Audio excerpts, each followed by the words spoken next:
See, I put on a jacket. Yeah, I know. You look very handsome, Joon. Very good job. Taking this very seriously today. If Jianggan's gonna be like super late, or if not, then we should probably talk about something. We can wait for Jianggan. Now is the pre-show talk. Now it's the good stuff without Jianggan. Yeah, We yeah. talk What about are you Jianggan. gonna say? Something controversial? No. Between our relationship, are you concerned about Jianggan? Why would I be concerned about Jianggan? I don't Because he's know. turning right Didn't wing. he say things that will highly offend you, like democracy is crazy, stuff like that? So right wing, No, so he's always communist. been saying stuff like that. That's nothing new. It doesn't matter. Look at where he's living and look at what passport he's holding now. It's So he's a actions hypocrite, huh? speak louder than words, huh?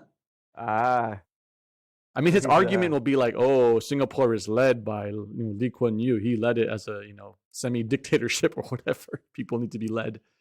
But that's changing, right? Democracy is chipping away at that. Legacy is changing. shifting away to where? Shifting away to fascism? I don't know about Singapore. Probably not. But Singapore's always in a tough spot where they have to balance so many global powers and being a very powerful trade route, right? So you're gonna vape on here. Why not? You Joe do it. Rogan Yeah, cigars, do whatever you want. So Yeah, do yeah, whatever you I want, mean, June. that's a meth. No, no drugs, dude. We are a proper podcast. No, I'm just kidding. I think vape is fine. It's legal in this country. It's not legal in Singapore. Yeah, it's not legal in Singapore, but I see tons of people vaping in Singapore. So Oh, did they get fined?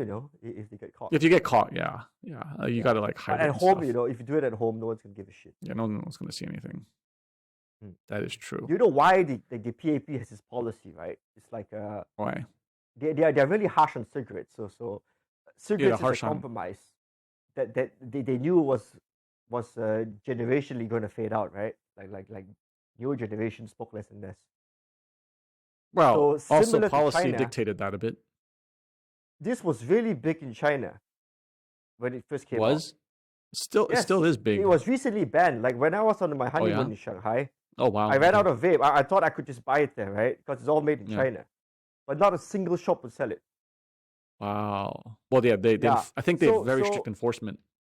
yeah, so 3 years ago they said no more flavored vapes because teenagers and kids were getting into the habit, Yeah. right? Yeah. So when I asked the shopkeeper, like, really, can I really not find any? Then he tells me, right, nobody here dares to sell it. Not a single person dares to Wow. sell this. Yeah. Yeah, that's So the whole trip I was there, right,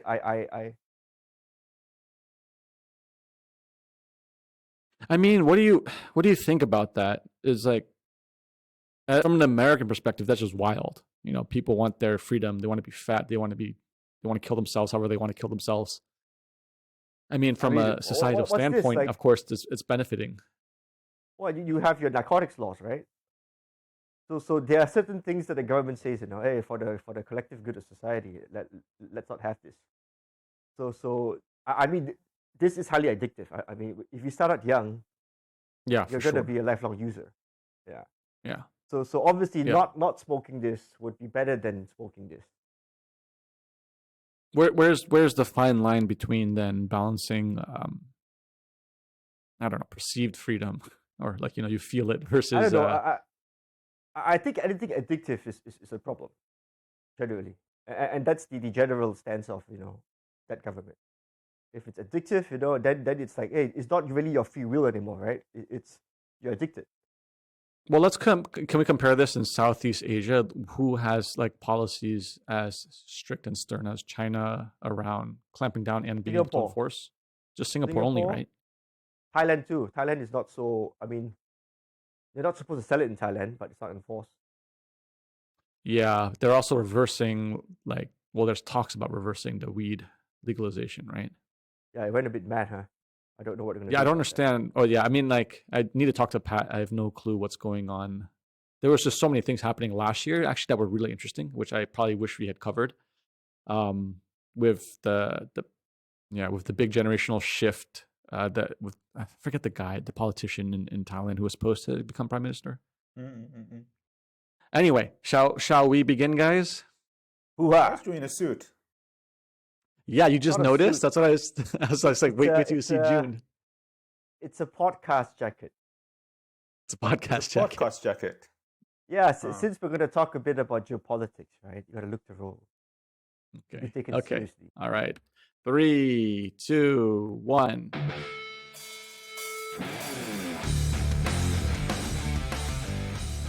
Hello, barbarians, and welcome to 32nd episode of 2024 as we're rolling into New Year. Today we have with us a special Barbie bestie, Joon. Hello there, Jianggan here at your service. Hailing from KL, okay. And then we also have Jianggan hailing from Singapore, the information master. How are you doing today? I'm doing great. Okay, so before we begin, though, why don't we just get a quick update? Because we haven't seen June in a while. And I also was curious to hear from the last episode, this episode, Jianggan had briefly said, he was meditating in the mountains in Vietnam. And he said he would do his team better this year. So I was kind of wondering for Jianggan, very briefly, don't take too long, but what were your insights that you had in meditation? What will you do better this year for your team? And what could you have improved? Yeah. Okay. It's the end of the second week of 2024, and we have already been doing something in a team for the first 2 weeks. I think a key thing for the team, which so far has worked out quite well over the last 2 weeks, is when you encounter a challenge or when you try to develop something new, try to think about the problem, try to reframe the problem. So one thing I realized at the end of last year is that I think the team is actually quite good at execution. So whichever problem that you threw at them, they will run to resolve the problem. But quite often, what we realize that we're solving the wrong problems.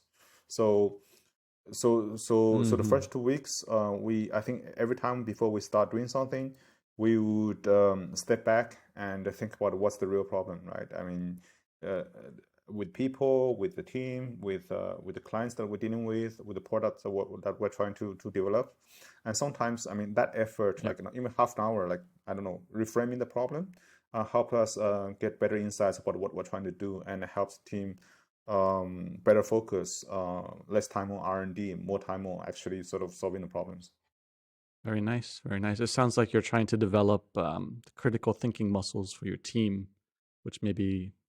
Yeah, and the thing is that how to keep that consistent. So that's something that I don't have answer. Maybe at the end of the year, I can come and tell you that, okay, whether we have substantially improved as a team, or we have sort of just jettisoned that after 2 weeks of hoo-ha. Okay. Maybe for future episodes, we could dive into that. But I think we can probably go on forever talking about this topic. For June, how was your 2023? And then what are you looking for 2024? 2023. I got the main thing in life that I had worked for the past 10 years done. Got married in November. Congratulations. You guys were there for the wedding. That's great. I'm very happy now. Somebody was holding the whiskey at the wedding. Every time a bottle opens up, when I try to get my second cup, it was already gone. So June's sister is holding back. Yeah. I didn't want the guests to have too much drinks, so there was limited supply. Yeah, I'm a bit old, so it wasn't meant to be a rowdy wedding. But anyways, now that has been done, so enough resting for me. What I'm really keen on doing this year is to start live selling. Mm-hmm. So if you look at what's going on at TikTok Shop, right? I mean, it just started. And the features that it has, to complete the whole conversion in terms of the tools you get when you do live selling and all the inventory management behind the shop, it's leaps and bounds ahead of Instagram and Facebook. And the traffic that I think people, the time people spend on TikTok is just quite insane, right? Yeah. So why don't we just jump ahead then? On the docket today we have politics, right? And we have war. But one of the last topics was e-commerce and TikTok, right? So why don't we just skip ahead to TikTok first, since June's talking about it? Why I mean, what else are you really excited about? Specifically, is it just only live shopping? Is this next evolution of e-commerce? Will the Western e-commerce companies follow, or are we like kind of diverging and we have different consumer behaviors that people are solving to, Joon? I don't know. Like the more I watch live selling, right, it might be at this point I mean, when you list a product on, let's say, a traditional e-commerce like Shoppe and Lazada, all you have is a little video and text to describe what the product is. Yeah.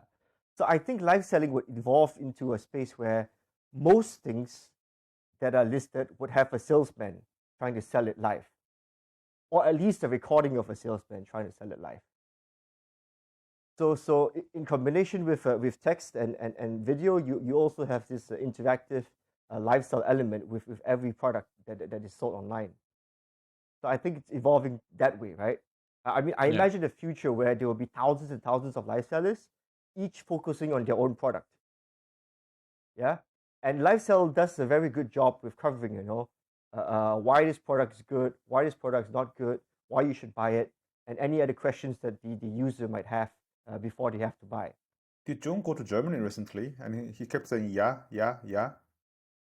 I always do that. Yeah, okay.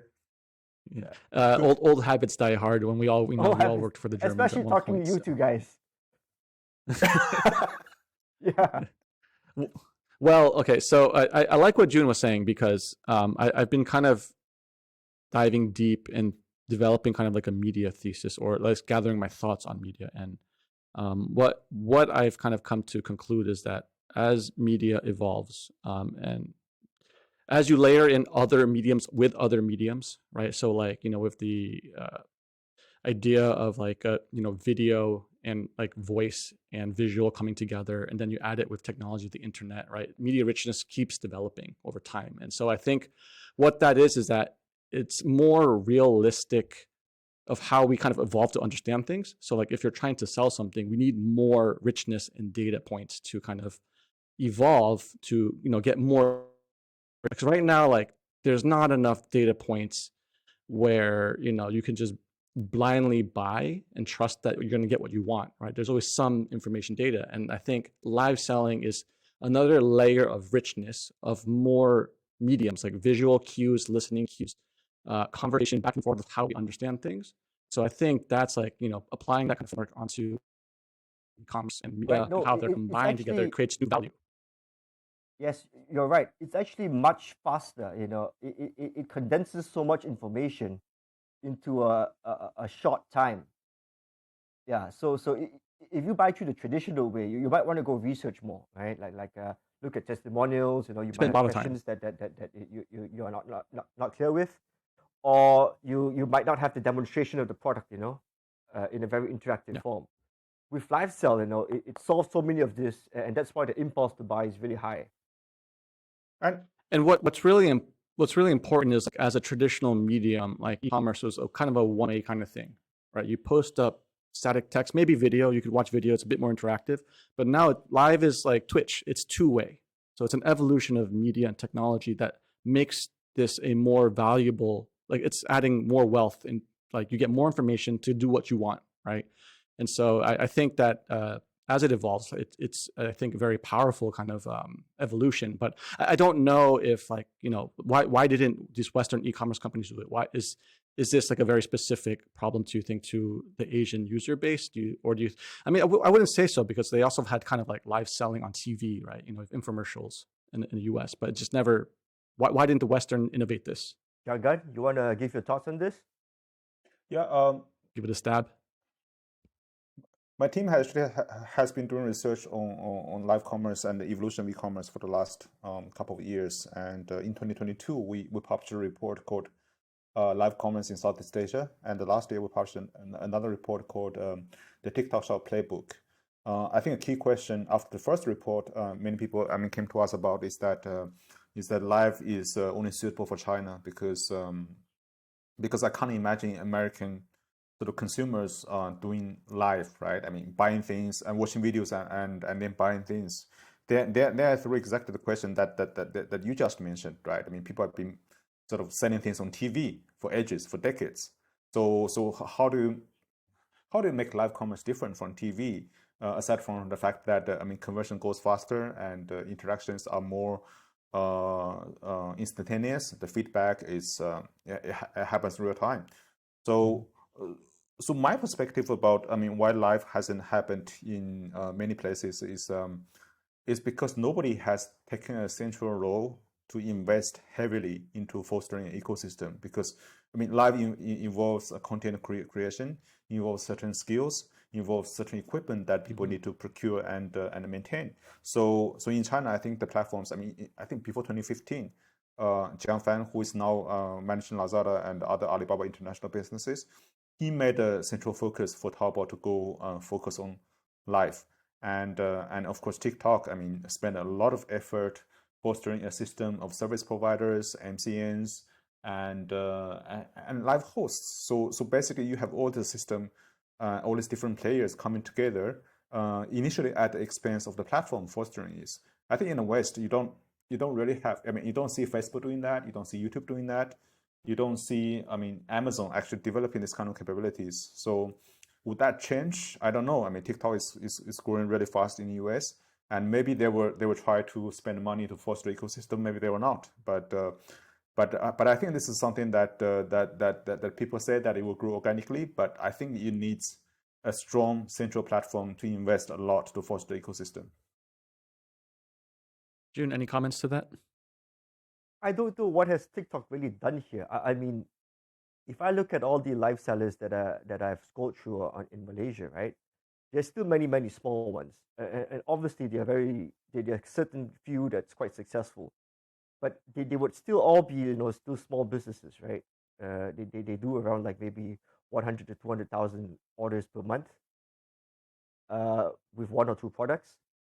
I think what's key here is this: the idea that Western markets won't find success in live selling, I think, is moot.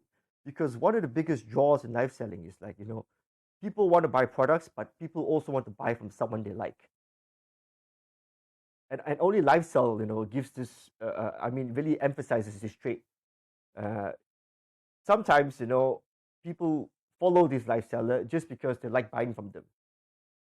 That's a big thing that is missing from any other channel. What exactly is missing? These live sellers, or these live sellers people actually or the ability to follow these live sellers?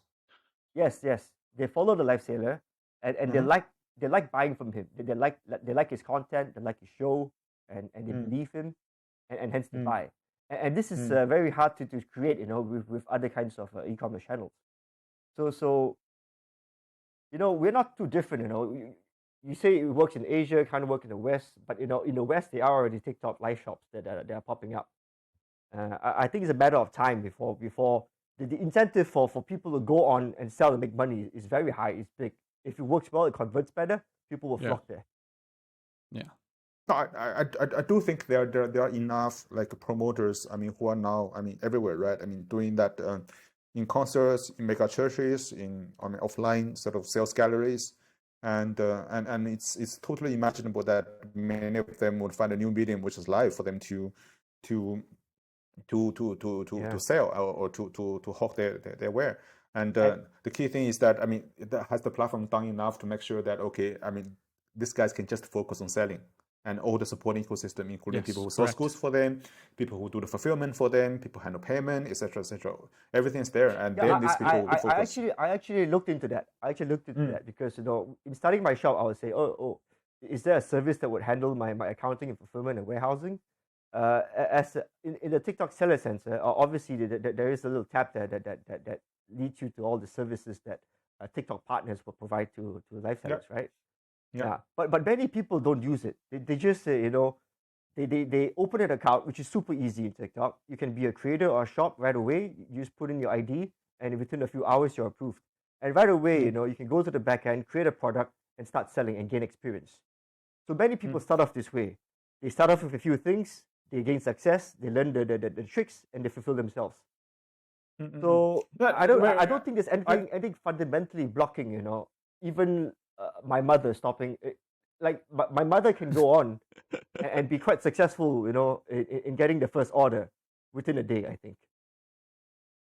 But the question is that when you try to scale that business to become, I don't know, 500,000 orders a day, that kind of thing. Yes. So you need a whole. That would need more help. You need a whole ecosystem, and I think from the data points and from the qualitative feedback we get from people in the TikTok ecosystem, having a lot of sellers and a lot of individuals actually trying to hawk their ware in different ways on TikTok, it actually helps with their user engagement as well. I mean, of course, it's a bit difficult to prove that point because a lot of different factors are correlated. But it seems that, I mean, having lots of people selling on TikTok makes it more sticky for users, which is, I think, a bit counterintuitive for lots of people, because lots of people think that, okay, if TikTok becomes a sales channel, I mean, people will be put off. But at least from the data and qualitative feedback I had from different people in the ecosystem, it seems that it actually keeps people on the platform more. Yeah, it's more media rich. It's giving you more information that you actually want. So it's a question of the algorithm targeting and matching correctly then at that point, right? And I like what you're saying, is because it's kind of true. You do need someone to heavily invest on this. It's like kind of back in the day with infomercials in the US. You needed very big TV studios to provide the studio space and the set and the cameraman and the editing, which is huge, especially back then. Then all it is a talent showing up to the studio and selling, take their cut, right? And it was very big. So it's just like you have to bundle that value first. So it's kind of like, I think listening to you guys, what I'm hearing is that it's very early phases. So it's a lot of testing. Like I think right now it's kind of true, live doesn't work as well Southeast Asia as China, but maybe because people are still experimenting. I think, Joon, you pointed out to me earlier that when we talked privately, is that there are certain categories that are just selling like crazy, and some of them are are kind of like dead, right? That they don't work. I mean, what were the categories that you saw that were working? I think that has a lot to do with how well the live seller gets rated in a given day. So the more people come onto his show, give him hearts and likes, the higher he gets ranked in the daily boostings, right? And the more he shows up in the For You feed. Yeah, so a lot of that is driven by how good the live seller is. But it's still early, right? Whether there'll be mega big shops that monopolize one SKU, maybe not. If TikTok decides to go in such a way that they go, what e-commerce did, right, was feature the cheapest price every time. TikTok at this point doesn't necessarily do that. But TikTok's value proposition is not cheap. Yes, so exactly. if you look at what they are doing in the US, I think they are probably trying to follow and not necessarily follow, but they're probably adopting a similar strategy to Tmall, right? I mean, you want to get a lot of people hooked into selling. You want to have the whole sort of conversion funnel and everything work, and then you go to the brand saying that, hey, brands, this is where it should be. This is where you should demonstrate your wear. This should be one of your biggest sales channels. This is where you should invest your marketing and branding budget as well. So they would eventually target a lot of brands, and if they want to eventually target that kind of brands, and their value proposition would be very different from that of Tmall, that of Shoppe, that they can't sell too much cheap and unbranded stuff. So I think I'll add one layer of complexity here. And I think the media matters, right? TikTok is usually very short video, short attention span driven, right? It's like, a few seconds up to maximum minute plus, right? But there are certain things that you need to sell that require longer time periods, where, for example, certain channels on YouTube that are slightly longer format, 5 to 10 minutes, might sell something different better, right? So it's not necessarily monopolizing everything. Every medium will have a different benefit to selling certain products too. Some are complex sales cycles that require like a SaaS product that requires like a demo and stuff. And like YouTube might be more beneficial, like adding that kind of infrastructure for selling on their platform, right? Versus TikTok might dominate maybe quick e-commerce, like, home goods for, I don't know, stay-at-home aunties or something. I don't know what it is, right? Or makeup beauty, right? That takes a few seconds, put on the beauty, put on the makeup, you look beautiful, then wow, sell, right? Because this person's beautiful, I want to be like them, right? So the medium matters a lot. I've seen exam books being sold pretty well. Like there would be a teacher, and he'll be doing math questions or like science questions on a workbook. Oh yeah, I've seen this. Yeah, and he's selling the book. So I think that's so interesting. Like it's personality that's selling it though, right? Never has a workbook been sold that way before. Do, Yeah, do, yeah, do, yeah. do you know what's the biggest channel for music promotion in China? Like if you I have guess a new TikTok, song, right? how do you make it doing, right? It I has to mean, be one oh, of these short formats, like one of these platforms that have short formats. So like Douyin or TikTok, whatever it's called there, right? it's doing or TikTok. I mean, how does it work? So you find a way to get lots of people to produce a lot of video content with your music as the background, and then people listen to it. I mean, multiple times. That okay, this is fun. So then we'll go to like Tencent Music or NetEase Yeah. Music, whatever, to search for this song. And pretty much the same behavior here, right? I mean, you probably do that as well. Same in YouTube. Yeah. Mhm. So Yeah. you hear a song and you like it, and the thing about TikTok is that it can really reinforce that very very quickly because I mean you swipe you swipe you swipe. I mean so and after a while you realize that okay, this song keeps The same coming song. up. Yeah, it's not Yeah. bad. Then I'll go to Spotify to search for it, and then I will do it. And I think I think this behavior is quite common outside China. I'm not sure whether people have been sort of running the promotions of music the way that they're Well, doing in China on TikTok professionally. the back linkage effects of that are extremely powerful. Essentially, it opened Backlink. so many more doors for music, well, just creators in general. Like Mm. in this specific case, like the small creator, like the small musician, doesn't need to start with a label. He just needs to get viral by, and if you just literally follow the algorithm, right? You know how like the short needs to be set up. What there are different formats that you need to be unique about.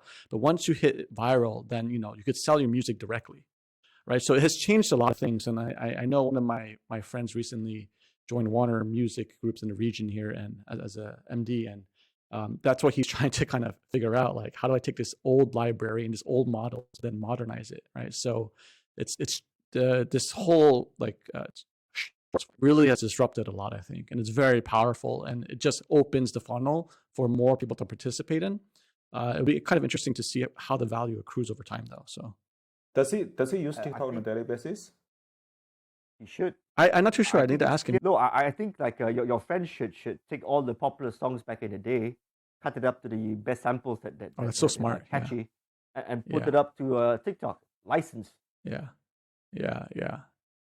That's like our friend Dewan's family who Life Music label. He has like Teresa Tang songs. They should bring that back because I noticed that actually some old nostalgic Japanese songs that people cut up on Instagram, I actually like them. It's like, and then like I add new music to my Spotify, and it's actually a fantastic format for rediscovery of old libraries or refreshing libraries. So it's like Yeah. it's So So we talk about live selling of goods, we talk about music, and I do think there are a lot more ways that people's attention on TikTok can be monetized, either by TikTok as a yeah, platform or by people, I mean entrepreneurs who look at this user base yeah, and figure out innovative ways to monetize this. yeah. I would like to add a small ad. So we're actually doing a live commerce immersion to China in March. So I mean, if you guys are Very free, nice. feel free to join. So basically, it's for people outside Oh China no. to understand the ecosystem and how people have been using that and what are the methodologies, and also, I mean, for people who are actually selling, find suppliers. That's What unfortunate. I'll be selling granola in LA at the largest food expo, so I unfortunately will be why missing do the you go China to the trip. expo? Why don't you do live selling? I mean, you can sell stuff to the US from Southeast Asia. Mm. It's breaking into U.S. market is very different, right? So especially in the CPG kind of category, Mm. you go for different reasons. Of course, one is selling, but it's more of a distributor type kind of situation, or you're looking for like a big guy like Whole Foods to learn, or you want to get direct consumer feedback, right? Mm. So it's still a little bit kind of old school. I don't know if it's there a strategy where you go directly to US and start up a live shop and try right away. Like I said, I don't know if the US behavior is there or someone can pioneer that and try that, but it will require a lot of infrastructure. There's a big barrier of, like being good personality and huge time investment as a channel for company, right? It just diverts so many resources and spread thin, and you're still growing. It's I think so easy, I think. I think, I mean, this is just me random thinking. I think you can create I don't know, get some musician in Indonesia to create a viral song for your brand, and just try to, I mean, open up like a contest. I mean, put that in each of the packaging, saying that, hey, here's the song, and use that as background, upload a video, and if you get lucky, you get, I don't know, lifetime supply of your snacks, and then see what comes out of it.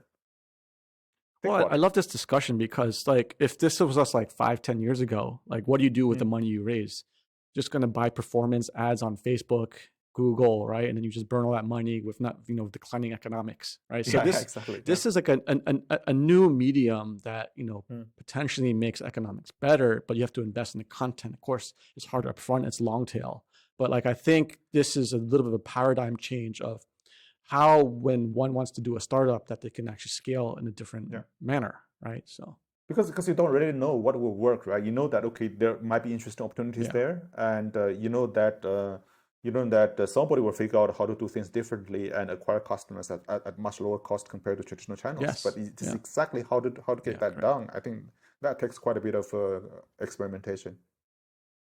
And I guess if you're one of the big players, Shopee, Lazada, Amazon, right, you would probably want to, invest in that infrastructure to capture it, so it's easier for people to kind of do that, so that at least they capture some of that value, right? If not, it's going to get bypassed, right? So, well, let's see how the TikTok Shopee dynamics work out in Indonesia. Now TikTok Shop is back live, so I do think that the platforms in other parts of the world should watch that very closely, because I mean, you can argue that China is a specific case, but now it's another case of TikTok becoming significant, and whether they can prove that they can dislodge a local leader in e-commerce. Yeah, like in the 4th largest country in the world, right? So it's going to be very big. So, Joon, what are your thoughts? I know you had some thoughts about business models between Lazada, Shopee, TikTok. Do you have any insights there? Okay, before I start, my receiver ran out of battery, so I'm not too sure what mic is working right now. Can you hear me good? You sound okay. Yeah, you're fine. Your mic is working, and next time, please buy a decent branded mic like DJI instead of random unbranded stuff. So this battery died. I'm sorry. So I think I'm running on this mic. You can get the big lingam if you want. Yeah. So I think Shopee and Lazada are in big trouble, because what TikTok offers besides e-commerce is people spend time there. It's not as if, like, when I scroll, I get 100% products, right? I get a mix of 70% content, 30% shopping ideas. So there will be a point of time, even now, when if I want to buy a product, I will go on TikTok to search for it instead. And when I search for, let's say, earphones, I get 20 or I get hundreds of live selling listings for earphones, right? With various people trying to sell earphones, and from that I can decide much faster. If I were to go to Shoppe instead, I get the same information, but without any salesman. Yeah. So Shopee, Lazada lacks organic traffic because people just don't go on Lazada and Shopee. People go there to shop, but on TikTok, you're there to shop and also to watch other kinds of content. Let me add a pointer here. I exactly agree with what Joon has said. So in China, I think, I mean, that Alibaba is going through the largest transformation here, and when it talks about TikTok as a competitor or Douyin as a competitor, and the exact problem is that they just have unlimited customer traffic. So other platforms have to spend all the ways to acquire customers, to keep the customers sticky. Douyin just have customers there on a daily basis. I mean, people who are familiar with Alibaba's journey, you would know that over the past 20 years, how much effort it has spent to keep the customers on the platform. I mean, they built so many different apps so that, okay, they can transfer from Taobao to Xianyu to Tmall to Quark or whatever. I mean, they have a whole metrics of apps which they have to operate to keep the customers there, and Douyin completely doesn't have that worry. I mean, customers are there. And we look at TikTok, I mean, Indonesia, 70 million daily active users. Even if you go to Japan, 20 million daily active users. They're just there. All you need to know is find ways to convert them. And we convert them directly in the app. There's no way that Shopee and Lazada can stop them, right? I mean, boom, like half a minute, you have already bought it. I mean, at which point of time of this half a minute, you can tell them that, hey, stop, think about, I mean, all the discounts, I don't know, I mean, credit or whatever you can get from Lazada or Shopee. No, I mean, people just buy it. It's just Nobody cares.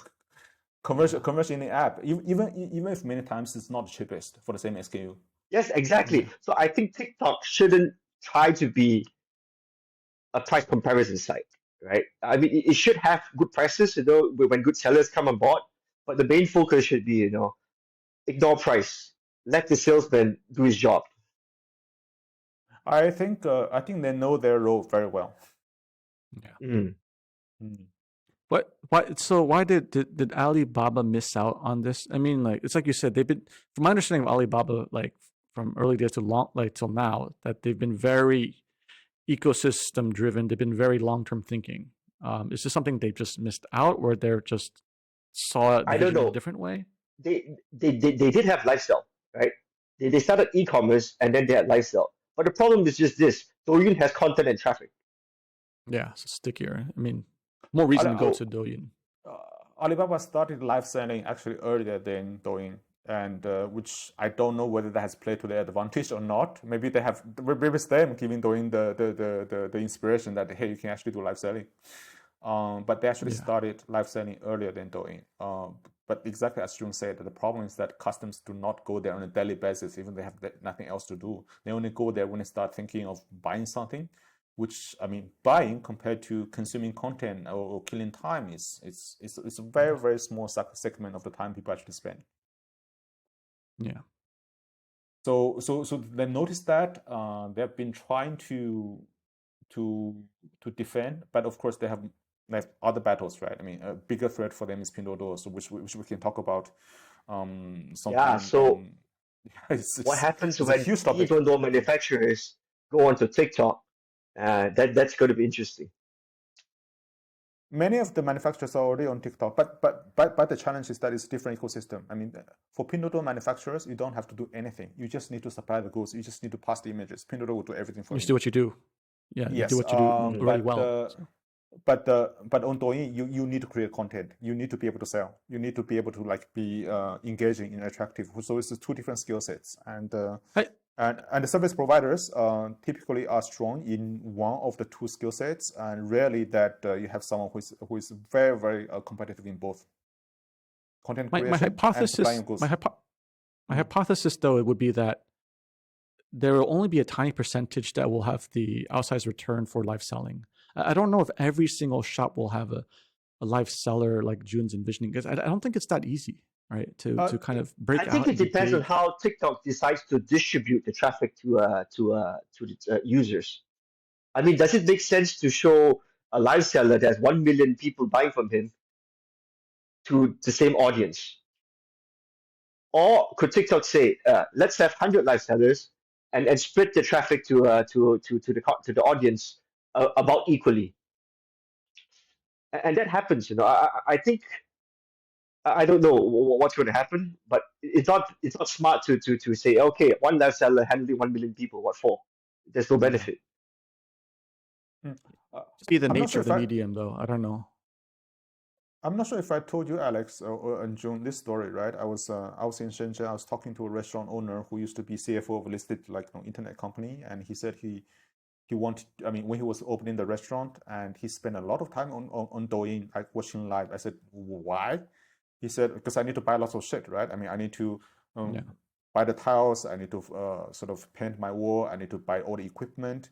And the traditional approach is that I would go to a market where they have like lots of this kind of stores, and I'll try to compare, etc., etc. Yes, it takes lots of effort, and he said, when I spend more than like 10 minutes in a store, and the salesperson starts to become a bit annoying, and on TikTok, and he found it's very interesting in a couple of ways. I mean, first, he can watch whenever he wants to watch, and sometimes when he misses the point, he can go back to the same store and ask that question. But imagine if you do it offline. I mean, sometimes you try to buy things, right? You go to the first store, you go to the second store, you go to the third store, then you go back to the first store. I mean, that takes a lot of physical effort, and sometimes don't remember. But with the live, it's much easier.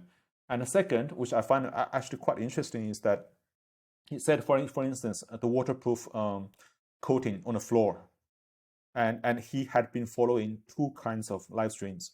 I mean, first, is by the brands which manufacture that kind of coating, and the second is by contractors which help you apply that kind of coating. And he said the funny part is that brands would tell you exactly how to apply the coating, so that maybe you don't need a contractor, or maybe when you negotiate with a contractor, you know exactly how to negotiate with him, and the contractor will tell you how to select the brand, and we combine both together. And then he said, for me, it's tremendous savings, and in terms of effort, and every single shop he went to watch this kind of stuff typically has like 15, 20 people watching the live streaming at the same time. Actually, 15, 20 doesn't sound like a lot. And he said, I mean, if you're in the offline market, imagine that you have 15, 20 real customers in your front shop of the you whole day. Yeah, I mean, your shop, as a boss, you'll be very happy because your shop assistant will be busy explaining to 15, 20 real customers.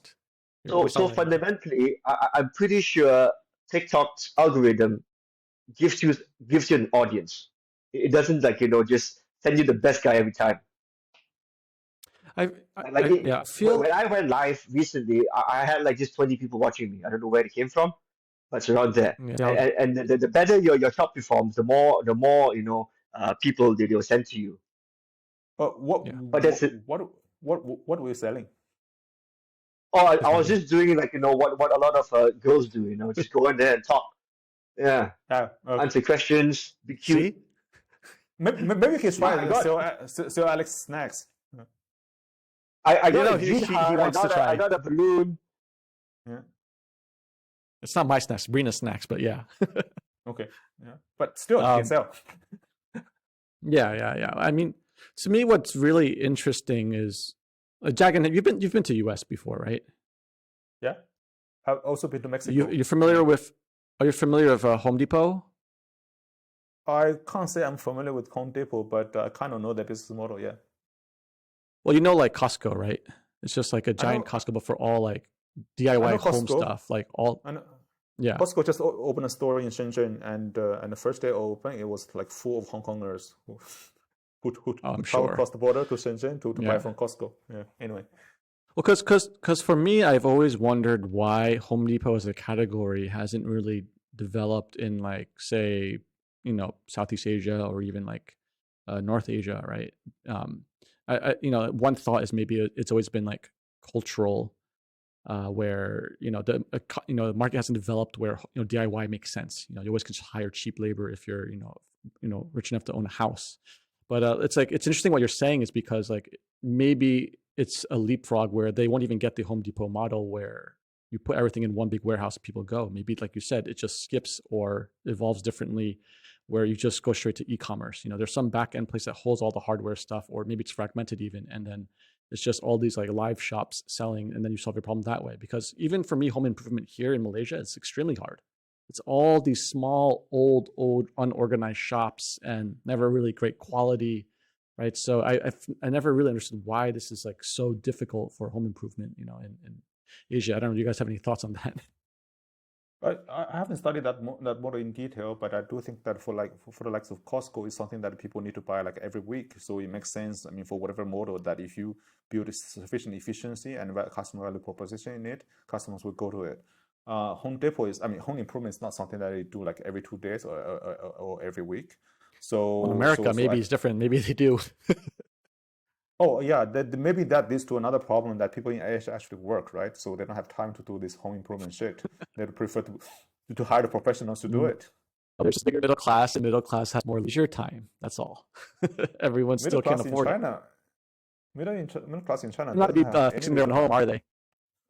It's a different culture, I guess, too. They're hardly at home. I mean, they're always at work. So yeah, even during the pandemic. Yeah. Okay, so I mean, any final thoughts as we close out this section? I think we probably have only time for the politics section next. So anything else you guys want to comment on e-commerce before we change? I'll give you more details about our live immersion in March, and please do join in June if you have time. And Alex, you can join remotely. Yeah, I'll try to join remotely. Yeah. Unfortunately, after I do try live selling myself, I have more things to say. Yeah, okay. Yeah, we could. Yeah, we'll have you back on after you experiment and sell some nuts and granolas. Yeah. Okay. So Next section, politics. I think we only have time. So we're changing the docket a little bit. Jianggan suggested we talk about the Taiwan elections first, right? Which is a really hot topic that affects actually things globally. The outcome of the elections is very interesting. What will be China's response? U.S. elections tie into that with foreign policy versus China. The tensions between U.S. and China still being very, not very warm, I guess you could say. So what exactly is the situation in Taiwan? Who are the parties involved? And what happened with the election? Who wants to take this? Do you want to go for that? Oh, you go first. You're from China. I mean, you understand better. I'm not. I don't think much would change, right? It's back to this dynamic again. So the US, has the party they want in power. They tell China. Well, let's explain the context. Let's explain the context for the audience.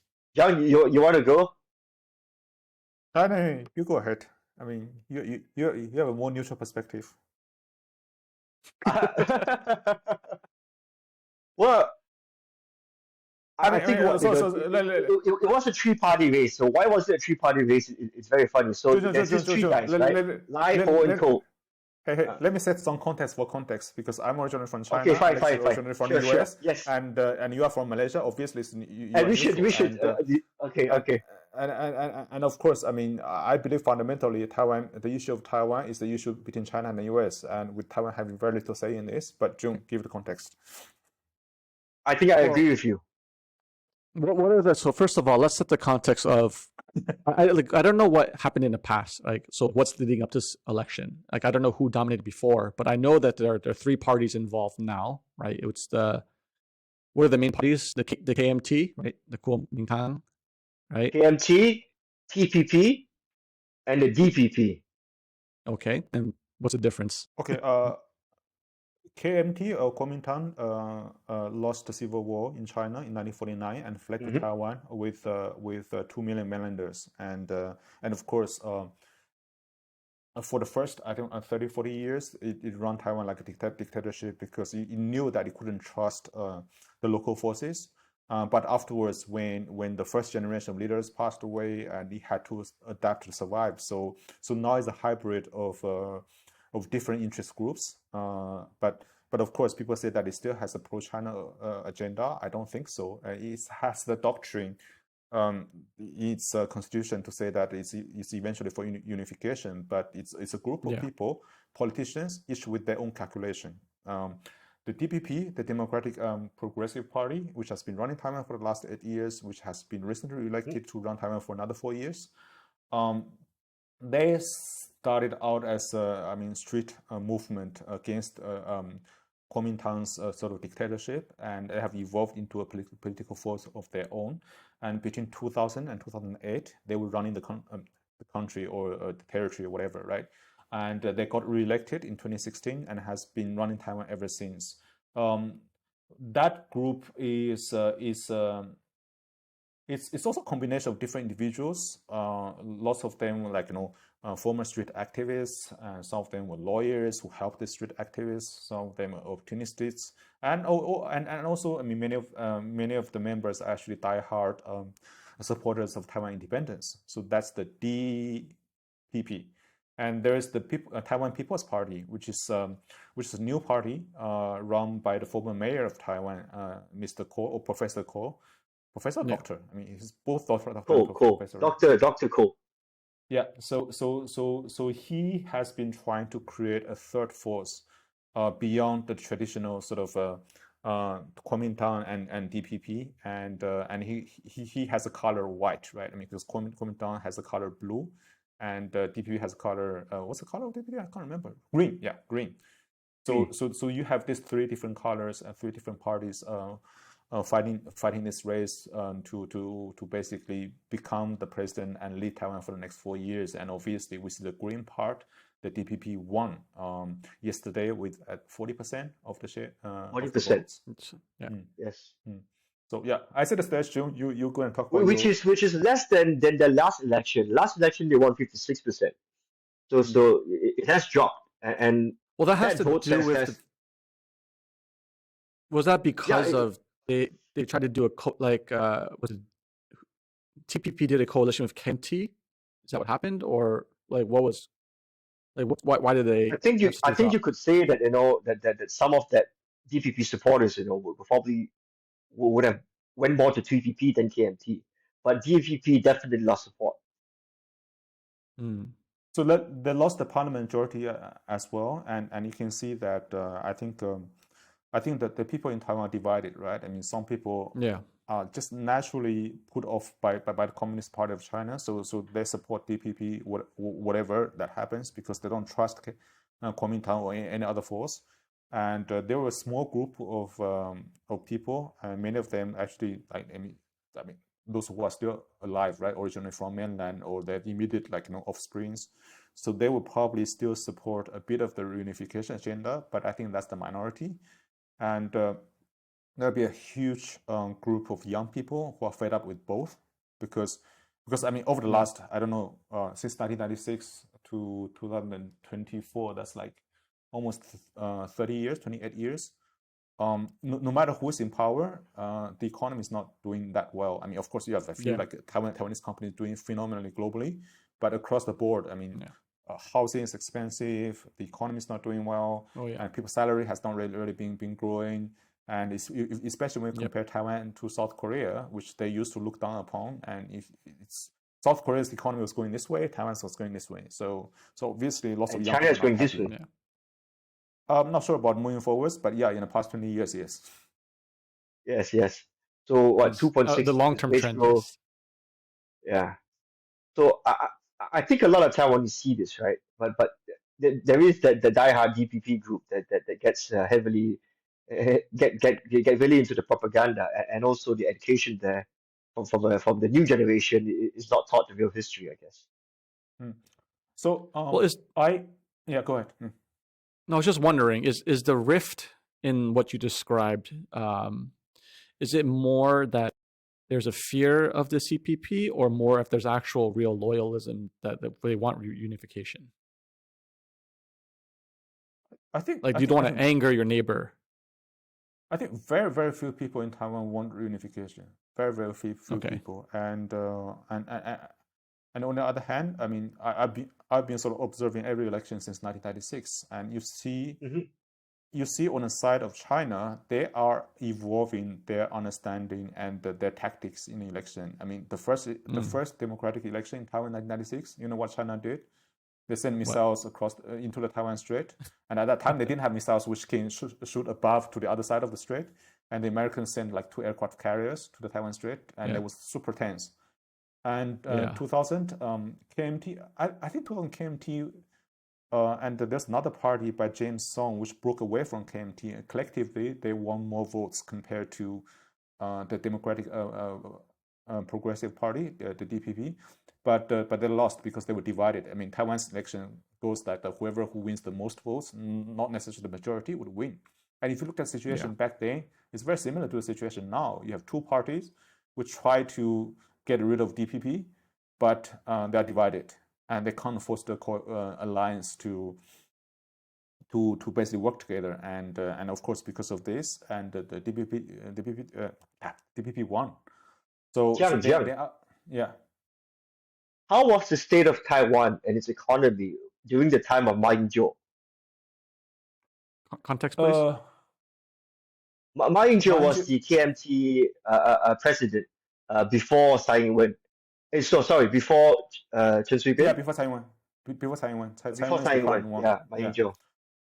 So how was the period of time during Ma Ying-jeou's term?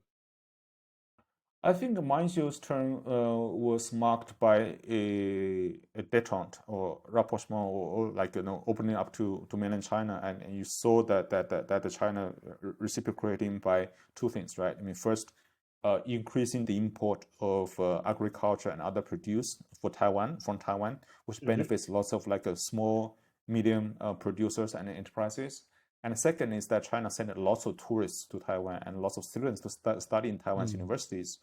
And to be honest, I think I think from my point of view, at that time, it was actually good for China as well. I mean, you have people who actually go to Taiwan, look at this system, saying that, hey, this is Chinese society, it's vibrant, and it's democratic, and there are things we can learn. So that's what Americans hoped, like 20 years ago, right? Yeah. If China opens up, it will become more like us.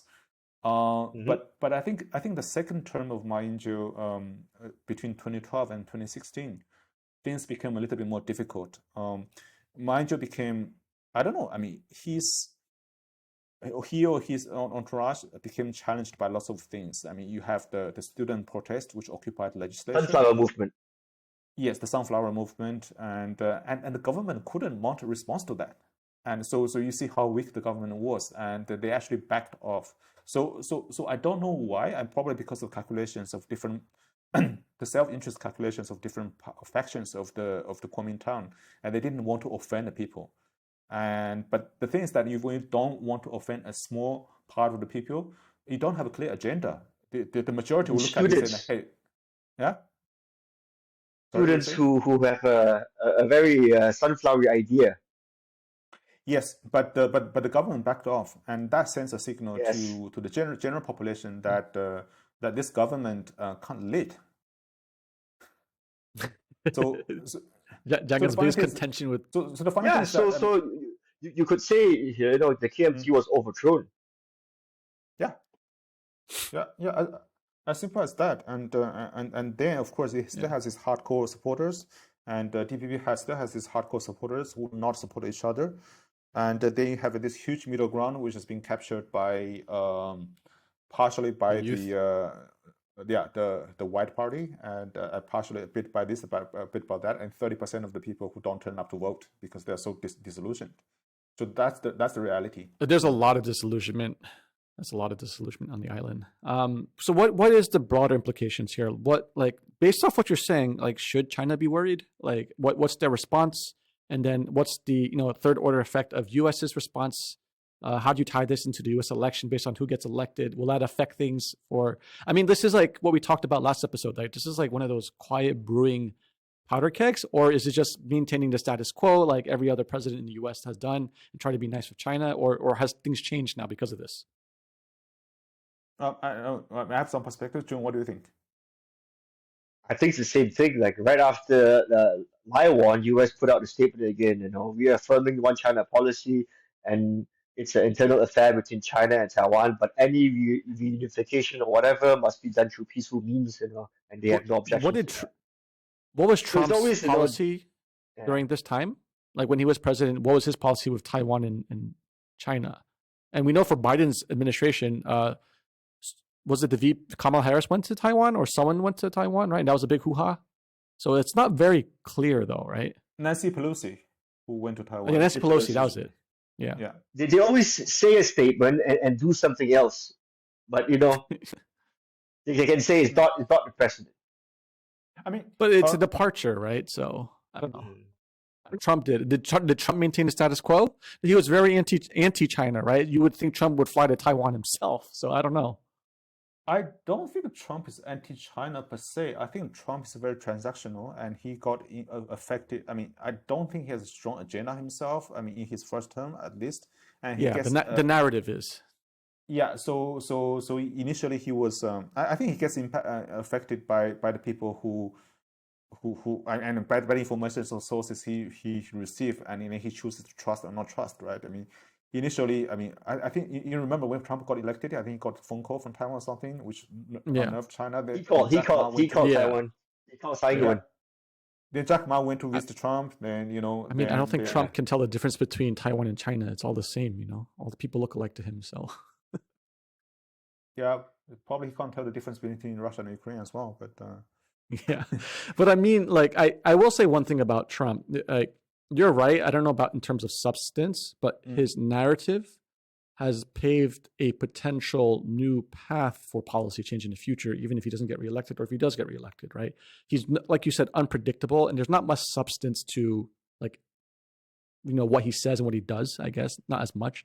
But I think leaving that new narrative does pave way for future leaders to act on it if it's needed, right? So it's not as like unpredicted, like this hasn't happened before, and it's new calculus for China to think about, probably.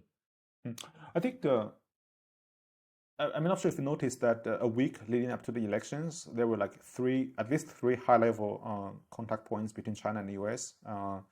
The head of Yes. the head of foreign relations of the Communist Party of China visited the US and I think met with Anthony Blinken. And then you have the Commerce Minister of China, I forgot his name, who had a phone call with Raimondo, the Commerce Minister of the US. So I do think that a lot of communications happening like in a week before Taiwan's election is the two sides trying to establish a protocol, right? I mean, I think people pretty much realize people pretty much predict this election results, so it doesn't come as a surprise to anyone. Don't you guys interpret this as like not like saying like China's weak, but like they have problems that they need to take care of, right? Like the softening of tourism, like weeks before the election, Taiwan sending diplomats to make things are smooth, maintaining the status quo. I don't think China is in a position where it can afford to have like unpredictable wild things or things where they need to respond to that just makes the economy worse. Is that how you would interpret that? I think another is US, right? That's why they are talking before the election to make sure that okay, they have a common protocol, and that's why both parties issued statements like 2 or 3 hours after the election results. So I think they had some common understanding. Yeah, they had some common understanding because nobody wants a war, and from Xi Jinping's side, that if the new president challenges the status quo and he is forced by his commitment to, I don't know, historical China or whatever, to act, and then US would need to make a difficult choice to react or not to react. So nobody wants that situation. I mean, Jiang, there are things that are said on policy. I mean, if you contrast this situation to what the West did in Ukraine with the Minsk agreement, they said, okay, we have this agreement in place, but at the same time, they built an army. So now, it's the same thing with Taiwan, right? Okay, we have a policy of one China and we do not support independence. But at the same time, they're selling weapons to Taiwan. So at any time, let's say, they decide to flip the switch. What would trigger, some conflict would be just, hey, Lai, I think it's time you declare independence. Your army is like, strong enough. And then it starts. So could this just be a game, of saying this, doing another thing? I do think that both parties, I think that Taiwan doesn't have a say in this. So it's US and China. Course. And it's a medium. It's a pawn. I mean, to put it bluntly. So it's a pawn. So China and US have the interest and both have the same interest to maintain the status quo. But in my opinion, big power politics, they naturally do not trust each other. So US can't fully trust that China will not challenge the status quo and vice versa. So that's why China, I mean, if you look at Xi Jinping, he has been telling the army to be ready in case something happens. I think the US sells the weapons to Taiwan is by the same logic. So they can't trust that China will not challenge unilaterally the status quo. So then you have this situation of both parties trying to, I mean, the interest is aligned in this, but both parties would not trust each other, and they will make preparations, and preparations could be misinterpreted. So that's why they need to keep talking to each other. Yeah. To test what's the bottom line for the other party. So for China to accomplish their stated goals in their development and their 5-year plans, would it be better if Biden gets elected as the president, as it's more predictable then for China? I don't think that's how the Chinese government works, right? I mean, of course, the economy is a separate issue, but at this kind of security issues, it goes by, I mean, any large power would do, right? I mean, you plan for the scenarios. And then the current scenario of William Lai getting elected, they probably started planning for that a year ago. So many of the actions that you will see, you might see that over the next few months would be based on the planning that China has done. Okay, if William Lai says this is how we should react. If William Lai says that, is how we should react. I think they would have a comprehensive sort of planning for that. I don't think a country as big as this would be triggered by anger and do something that has not been planned. So, you think the U.S. is the same? Definitely doesn't seem that way. But the difference is U.S. is a democracy, right? I mean, so if somebody else gets elected, then Biden can't plan for Trump. The plan changes. So the plan changes. Yeah. So that's the issue. So something that we can't plan for because we don't. I mean, China can probably plan for, okay, if Biden gets reelected, this is what he should do, or if Trump gets reelected, this is what he should do. But U.S. policymakers, I mean, their best chance is to, I don't know, to try to engage with whoever who is coming in 2025 and try to work out some protocol. So that's the uncertainty. Yeah. I just wanted to ask one quick thing, because last time we did talk about Chinese tourism, you shared that article sent by the government. So what is the new policy for foreigners going to China now? Is it like broadly everyone going to China, so it's very easy to enter now? Or what was exactly the main point of what you sent, or for the changes? It has been made easier that if you do not have time to apply for visa before you head to China, for business reasons, you can apply for visa. I mean, the same type of visa, not visa on arrival, but you can apply for the same type of visa that you would have got at home at the border. So At the border. And also, yes, at the border, they have the visa office there. So it's not visa on arrival, but it's yeah. I Well, would imagine it'd be very me, time it's consuming. visa free now. Yeah, for Malaysians, it's visa free. That's like, there's a few For a countries year. like Thailand. 8 countries. Yeah. 8 countries. I don't know if they resolved Singapore Thailand just got it too. Singapore did it. But last year when I went to China, they honored the old visas, but oh my God, it was so manual. They asked me like 50 questions. They wrote everything by hand now because, my passport. So I don't know how efficient the changes will be. And I guess we'll have to see when people go to China this year, try to do visas not like on arrival, like you said, but like apply at board. So I think efficiency is one thing, and the main thing is that whether that's enough to restore people's confidence about going to China. So this, I mean, it makes life for us easier because we facilitate lots of like cross-border businesses, and last year we had a few programs going to China, and getting a visa for the participants would take a while, so that was hard. You need you need significantly longer time to plan for this kind of stuff. But now I think correct.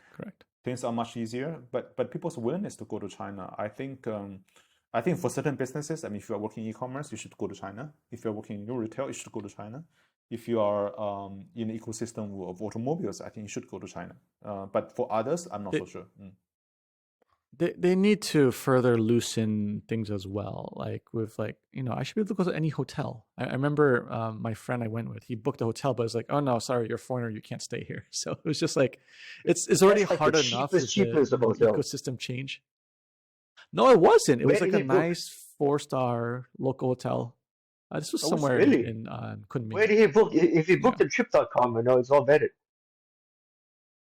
No, it was like trip.com, and then like they let him get through somehow, and he never had problems in the past, so we thought it was okay, even though we saw the policy. So I think it could be like a homestay, like an Airbnb.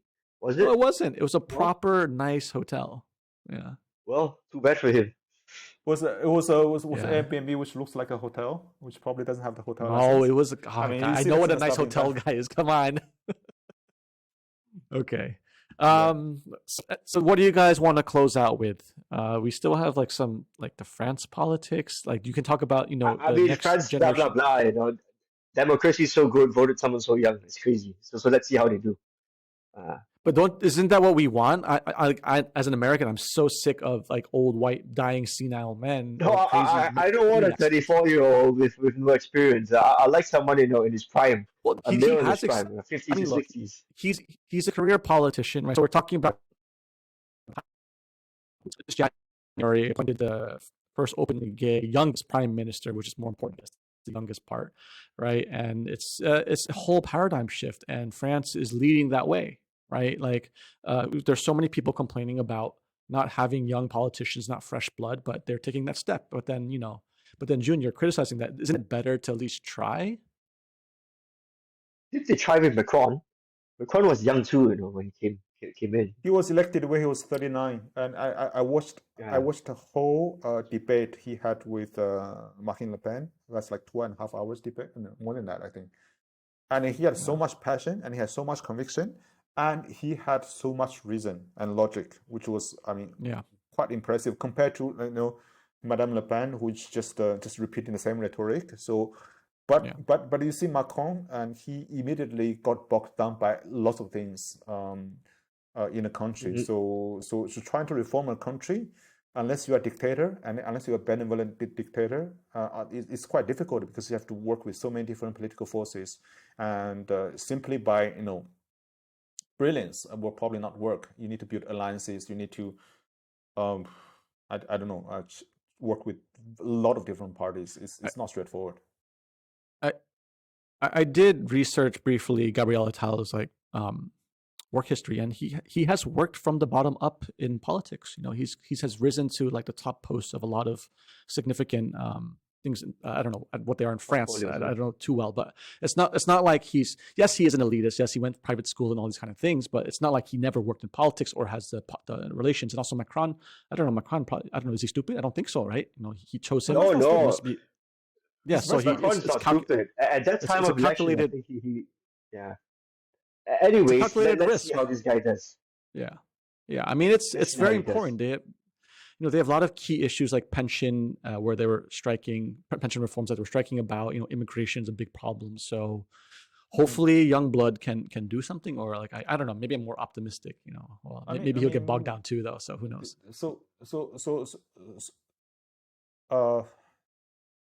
I think different countries tried with young leaders over the past like 2 or 3 decades, right? I mean, you see Canada with Justin and Trudeau. Trudeau. I'm not impressed by Trudeau at all, but I'm not there to judge. Any main point? Why? I think you don't see substance. You see lots of woke. It's just a pretty boy. But you don't see like meaningful policy changes which actually show a deep understanding about how things work. And Macron is different. He tried really hard to tackle the right problems. I remember like not long after he was elected for the first time, he was bogged down by this yellow vest protests, right? I mean, you have so many different forces in a society which went against him. So it was quite difficult. I think he has probably tried his best, and then the question now is that this Gabriel Attal guy. So would he be groomed as Macron's successor? Would he be able to defend against the extreme right, which I think have very old politicians, but if you look at the popularity now in France, they are surging. So that's the danger of the next election. One of the criticisms of Attal is that the right wing pundits and right actually they said nice things about him, so he has that going for maybe he can reach across both aisles and maybe pull something off. So who knows? I mean, that's the other criticism, that he's a chameleon, right, with no real substance or stance. He's just a real politician. So, but we'll see. We'll see. Who are you talking about? Zelensky. He's a comedian. Gabriel Attal. I'm saying what critics say about him. So I was researching what the criticisms are, and he's a kind of guy who's just like will go to both sides as a chameleon and doesn't really have chameleon. Okay, or like I thought we were talking about Zelensky, the comedian. No. Well, I mean, we could close out on that, and we could do a very brief section on war. The forgotten Ukraine war, Gaza, the U.S. risk of global escalation. And any final closing thoughts on war and what's happening, or how Ukraine will progress, or if the Middle East will get out of control? I think the Ukraine war will end soon. I don't pray, but I do hope for peace, because I just don't like wars. I mean, if you could, I think it was a huge miscalculation from Putin's part to actually get into this war.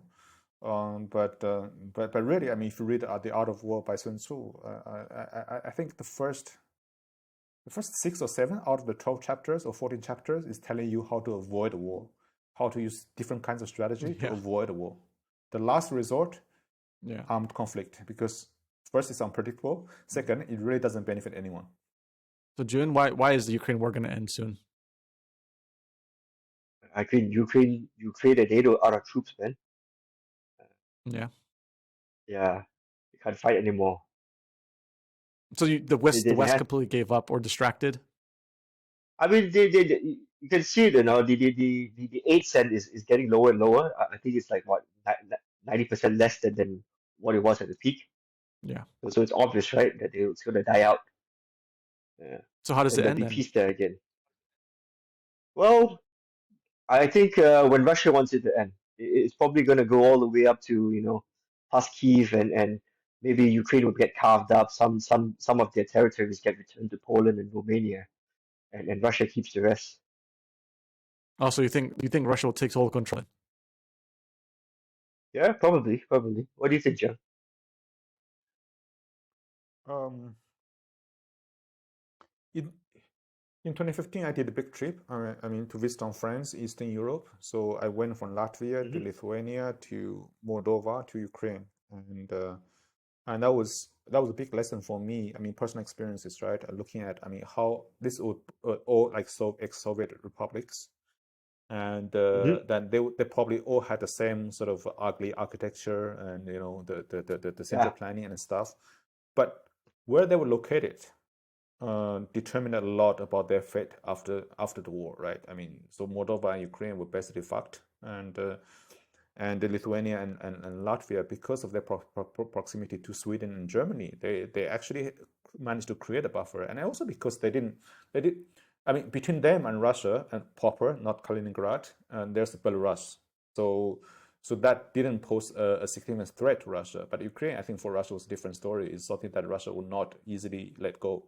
And of course, trying to force a different pathway for Ukraine, you really, really need to have to embrace Ukraine in the West, you really need to significantly weaken Russia so that they don't have a response.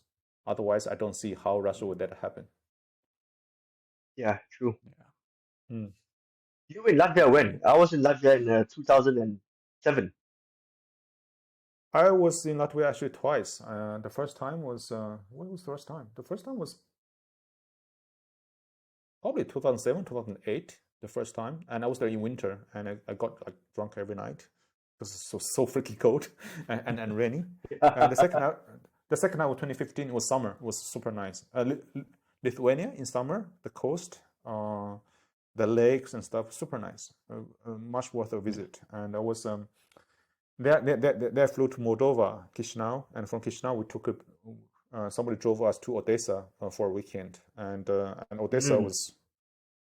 I mean, 2014 was when the incident in Donbass happened, right? 2015, you could see you could see the tension in Odessa. It's very obvious. You have, because Odessa traditionally is a Russian-speaking city, and people there are ethnically Russians. And but of course, you can't tell the difference, right? It's probably self-identified because you really can't tell the difference.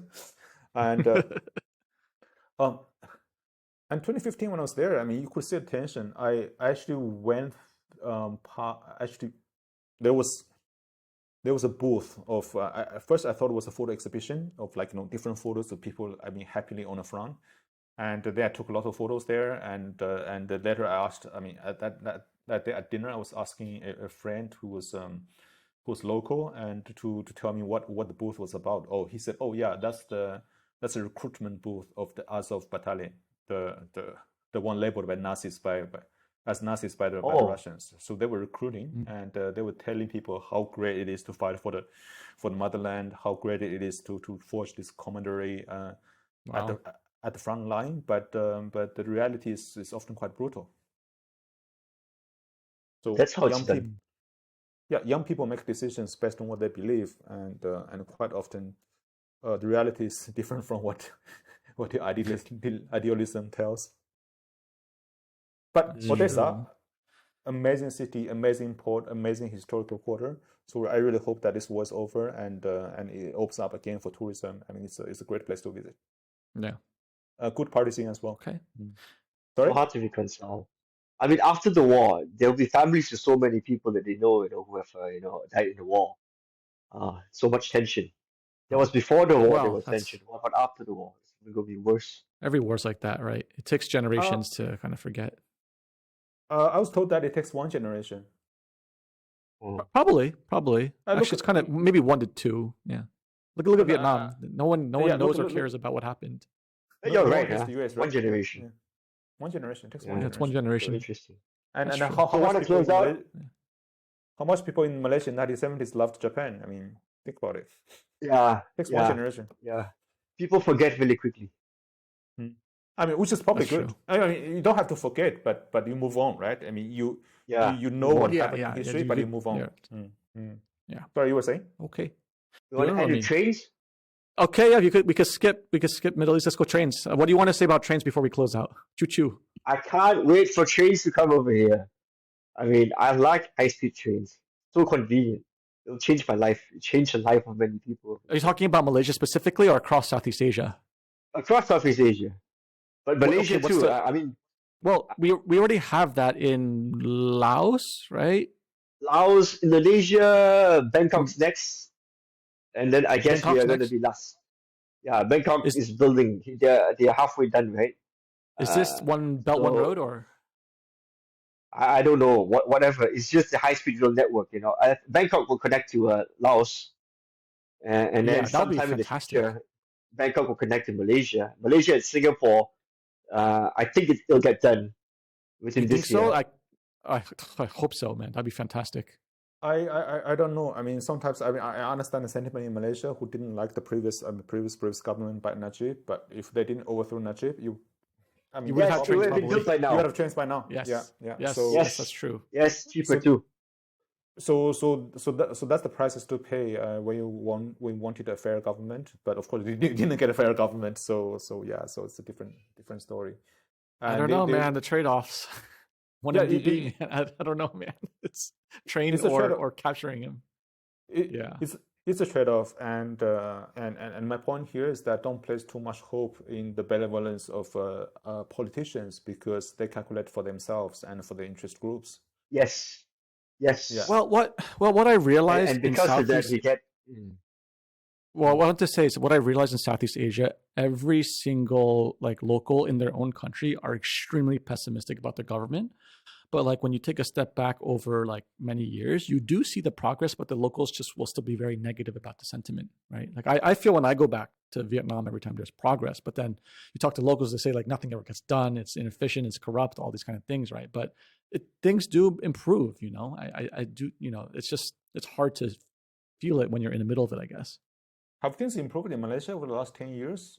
They have. They have. GDP per Of capita course. certainly has not. Oh, Uh, yeah. it's the GDP I is mean- growing. Yeah, it's not distributing, but you know, Yeah, I you're think seeing it has, infrastructure but the improvements. exchange rate has been Yeah, declining, yeah. you know, in the past It- few years. It's it's So in small. ringgit terms, it has. Yeah. Mm.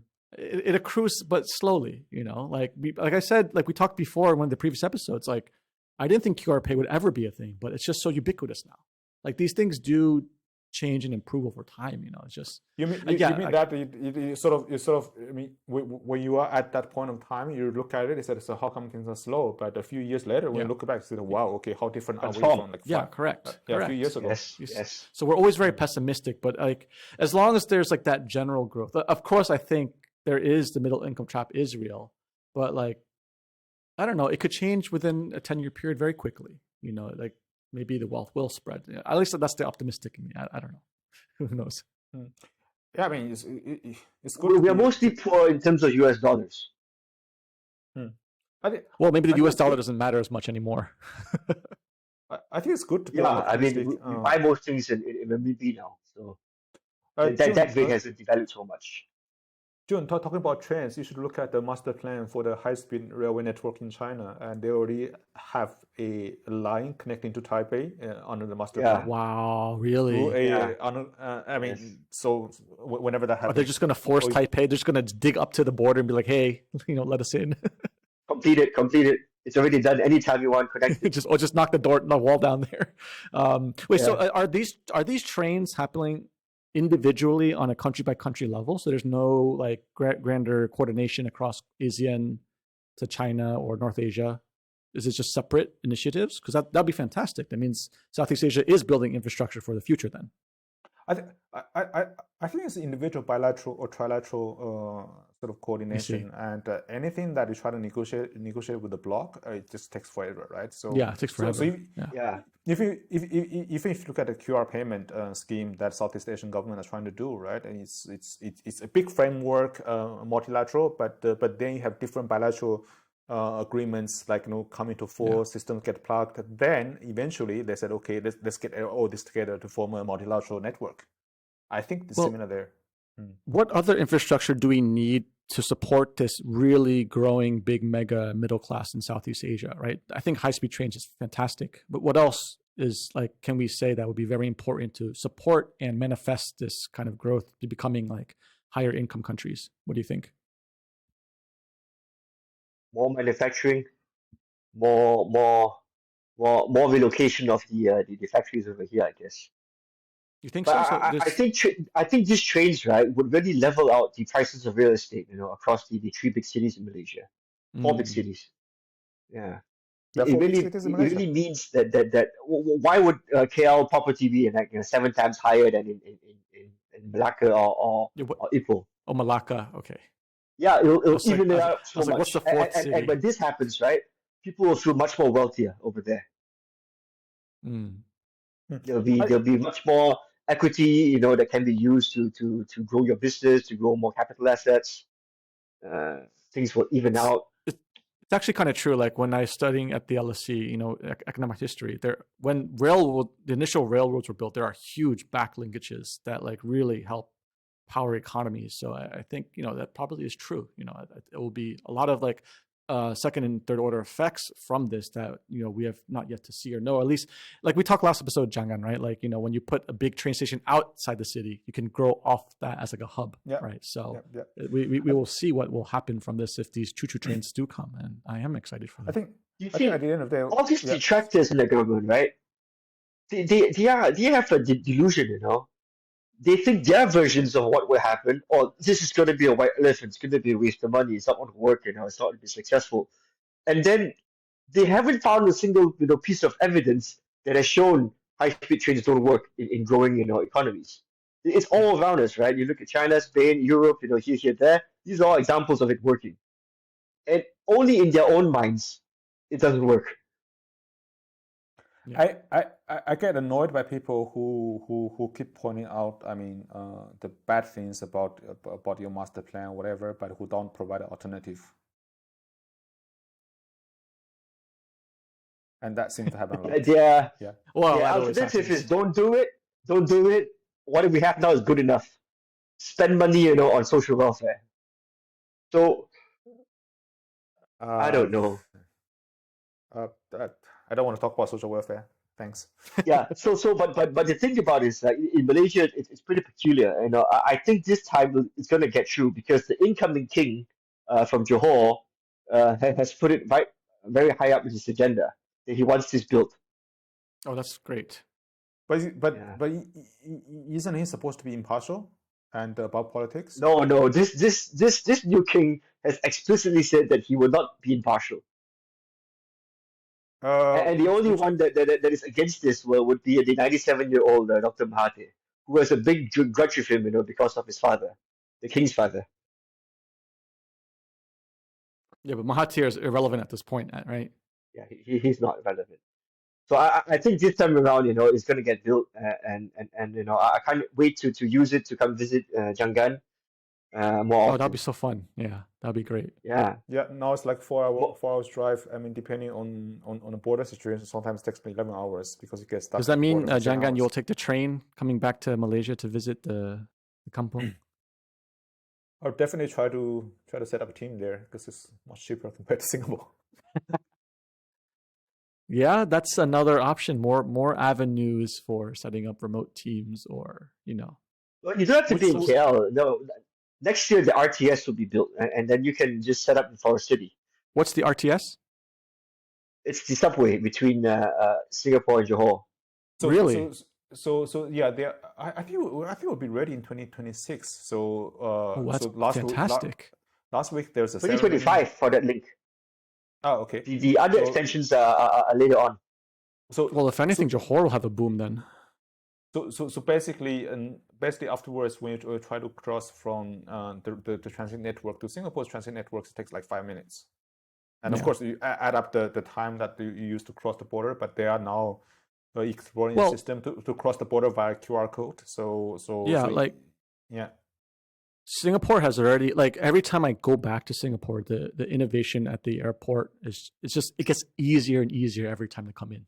Like now I just swipe my passport, I walk in, swipe to leave out. I don't need to talk to anyone. So it's just like getting more and more efficient. They're utilizing more and more technology, so that's it's good. And of course, you also have to bear in mind that the Singapore Kuala Lumpur route and the Singapore Jakarta route are the two busiest in the world, international flight routes across the world. Yeah, correct.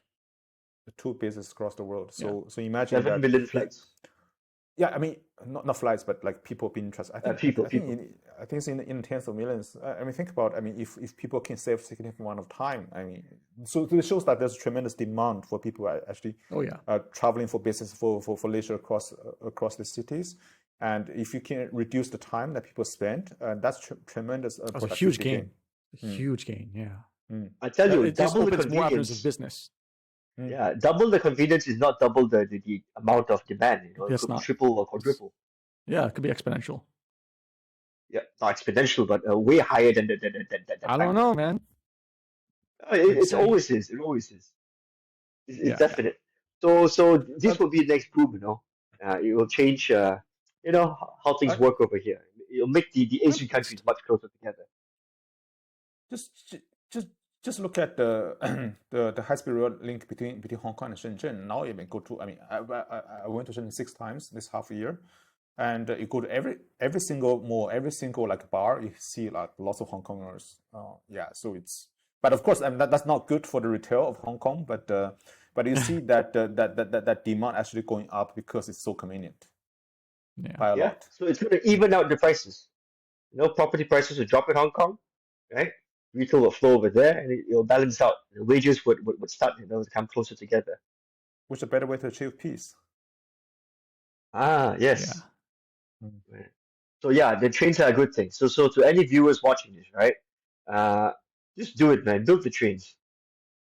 Build all the trains. Does this mean we get closer to an Asian one unified currency? I don't know about that. Every country has their own monetary policy, right? They really like it. It's very useful. Well, as long as you make money transfer so convenient and solve the scam problem along the way, then I think you don't need like monetary union. Sure. Other rails, I agree. Okay, guys, I think we have it. It's gone long enough, but this was a episode. Joon, thank you for this round. It was a great chat. I enjoyed it, and whenever you do your live selling, definitely welcome you back. Yeah, thank you. I think Alex, you should try to live cast Joon's live selling on ALB next time.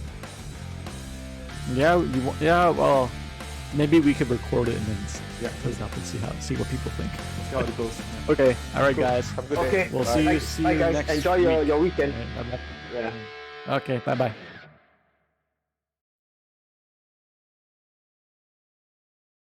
Oh, yeah.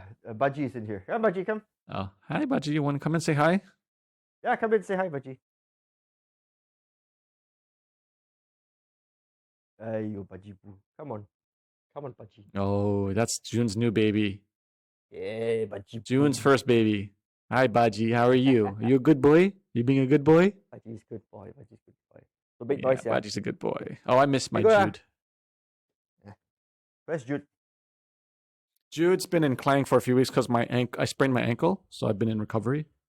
So I haven't been able to like walk very far or vigorously. So I think probably I could take him back soon.